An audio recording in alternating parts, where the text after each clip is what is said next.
ٹوٹ جاتا ہے اس کو کفن کون دیتا ہے؟ بولے لوگ کیوں دیتے ہیں؟ وہ خود نہیں پہن سکتا، قمیض تو خود اتار ہی لیتا ہوگا نا، غسل بھی بات بھی لے لیتا ہوگا، بولے غسل کون دیتا ہے؟ تو چلو غسل کے بعد اٹھ کے چارپائی پہ لیٹ جاتا ہوگا، ہو سکتا ہے؟ کندھوں پہ اٹھا کے کون لے کے جاتا ہے قبرستان میں؟ ذرا سوچیے، اس سارے کام کون کرتے ہیں؟ وہ محتاج ہے کہ اس کو غسل کوئی دے، وہ محتاج ہے اس کو کفن پہنایا جائے، وہ محتاج ہے اس کو کندھوں پہ اٹھا کے اس کا جنازگاہ کی طرف لے جایا جائے، اس کا جنازہ پڑھا جائے، وہ ہماری دعاؤں کا محتاج بن جاتا ہے۔ ہم کیا دعا کرتے ہیں؟ اللہم انہ قد اصبح فقیرا الی رحمتک ومحتاجا الی رحمتک، اے اللہ یہ فقیر اور محتاج ہے تیری رحمت کا، اس کو بخش دے، ہم گواہ بن کے آئے ہیں، سفارشی بن کے آئے ہیں، اس کو بخش دے، وہ ہماری دعاؤں کا محتاج بنتا ہے۔ جب ہم ہی اس کو مٹی کے نیچے اللہ کی سپرد کر دیتے ہیں تو پھر ہم ان کے محتاج بن جاتے ہیں۔ یہ کیسے ہو گیا؟ رسول اللہ صلی اللہ علیہ وآلہ وسلم نے اس لیے فرمایا الا انبئکم باکبر الکبائر، دنیا والوں میں تمہیں سب سے بڑا گناہ اس کے متعلق نہ بیان کروں؟ کبیرہ گناہوں میں سے سب سے بڑا گناہ کیا ہے؟ الاشراک باللہ، اللہ کے ساتھ کسی کو شریک ٹھہرانا، اس کی ذات میں، اس کی صفات میں اور اس کے افعال میں۔ قرآن مجید کی ایک آیت ہے لیکن سمجھنے والی ہے۔ آپ کا کیا خیال ہے جو چارپائی پہ بیٹھا بیٹھا گر جائے اس کو چوٹ معمولی سی آئے گی؟ جو چھت سے گر جائے ہاں کتنی کا مثلاً چوٹ آ سکتی؟ بازو ٹوٹے گا کہ بچ جائے گا؟ جو ہیلی کاپٹر سے گرے مر کیسے جائے گا؟ اور جو 32,000 فٹ بلندی سے گرے کچھ بچے گا؟ بولے وَمَن يُشْرِكْ بِاللَّهِ فَكَأَنَّمَا خَرَّ مِنَ السَّمَاءِ فَتَخْطَفُهُ الطَّيْرُ أَوْ تَهْوِي بِهِ الرِّيحُ فِي مَكَانٍ سَحِيقٍ۔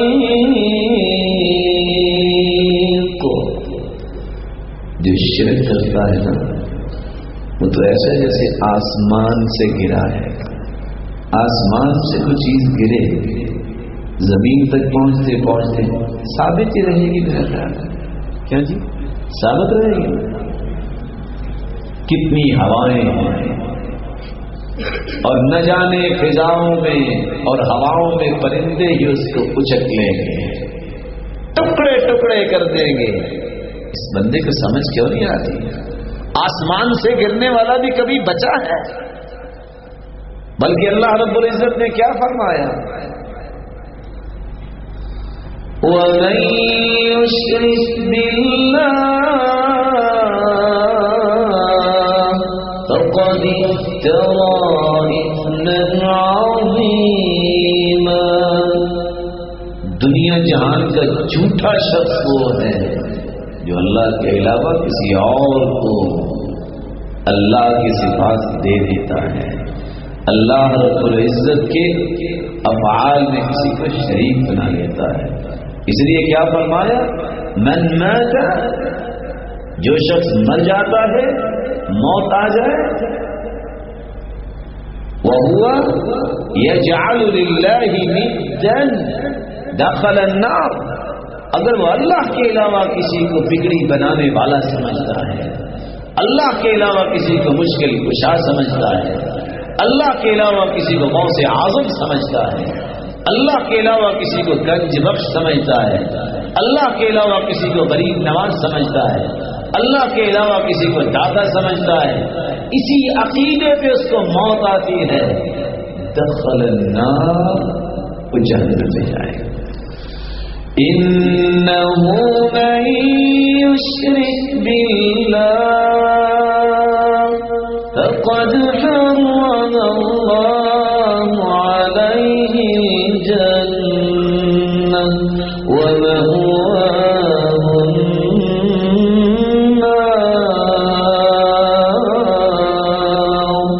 وَمَا لِلظَّالِمِينَ مِنْ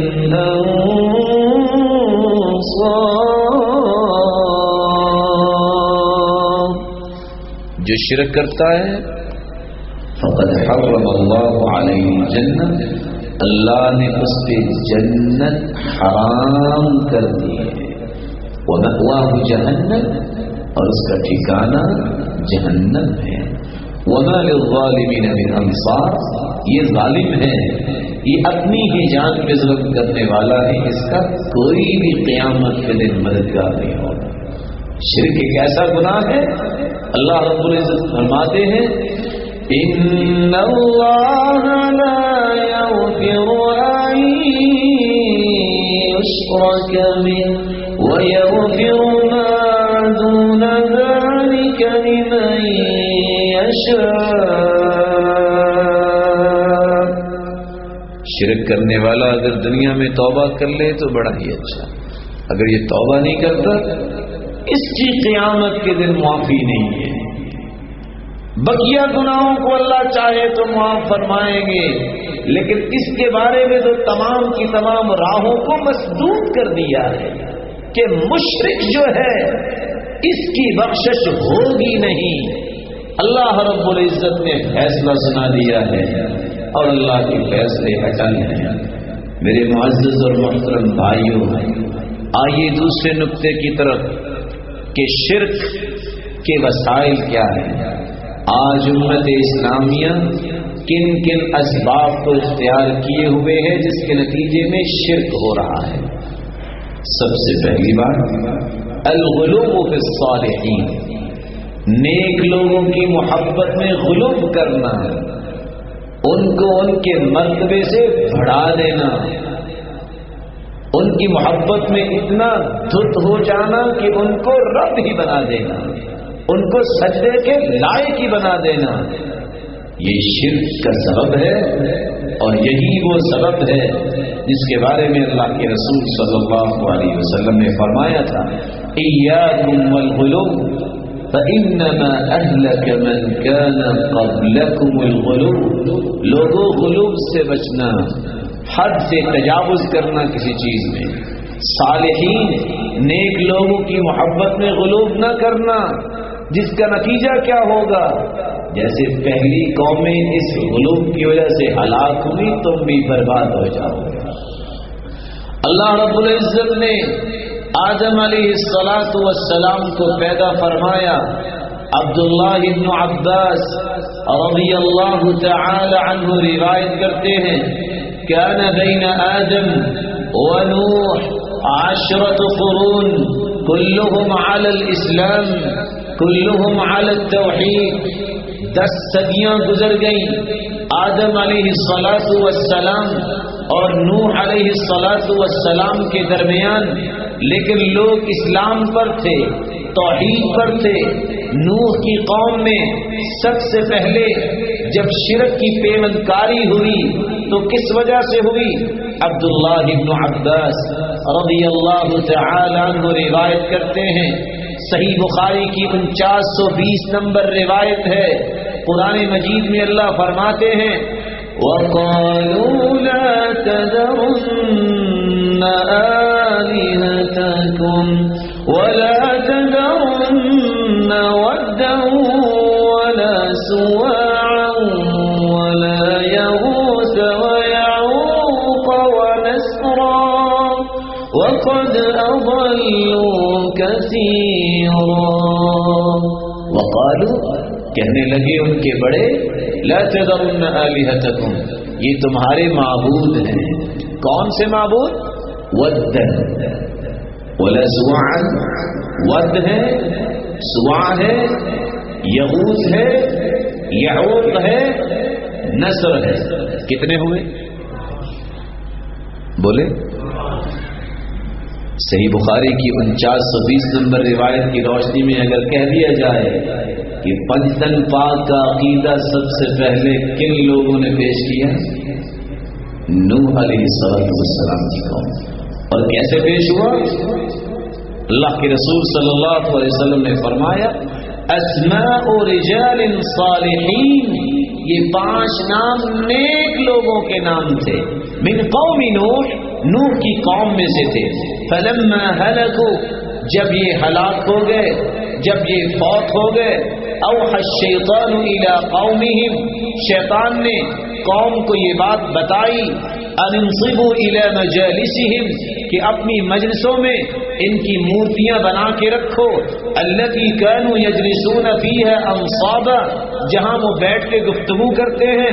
وسموها باسمائهم، اور ان کے نام بھی وہی رکھو جو ان کے نام تھے.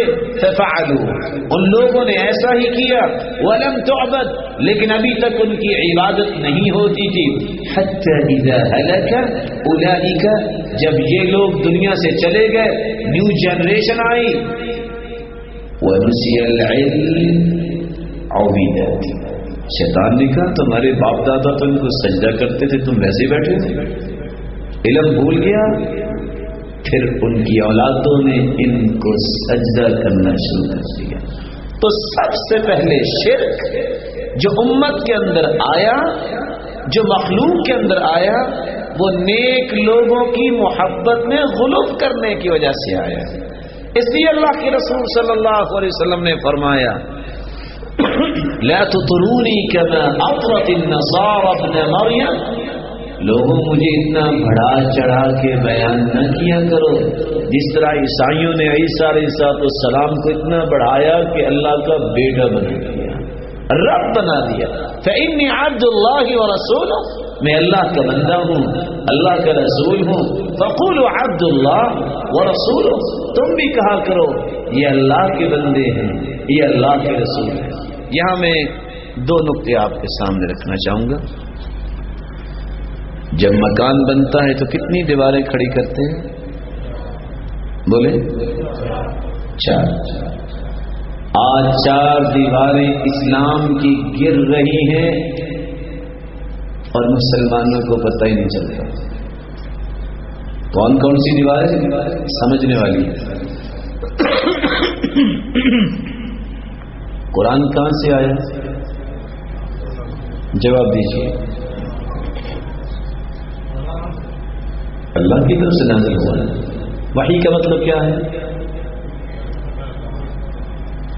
پہلی دیوار اس وقت اسلام کی گر جاتی ہے جب اسلام کا نام لیوا یہ کہتا ہے کہ اللہ کے رسول عالم الغیب ہے، وہ غیب کو جاننے والے ہیں. پہلے تو ہم قرآن سے پوچھیں گے قُلْ لَا يَعْلَمُ مَنْ فِي السَّمَاوَاتِ وَالْأَرْضِ الْغَيْبَ إِلَّا اللَّهُ وَمَا يَشْعُرُونَ أَيَّانَ يُبْعَثُونَ.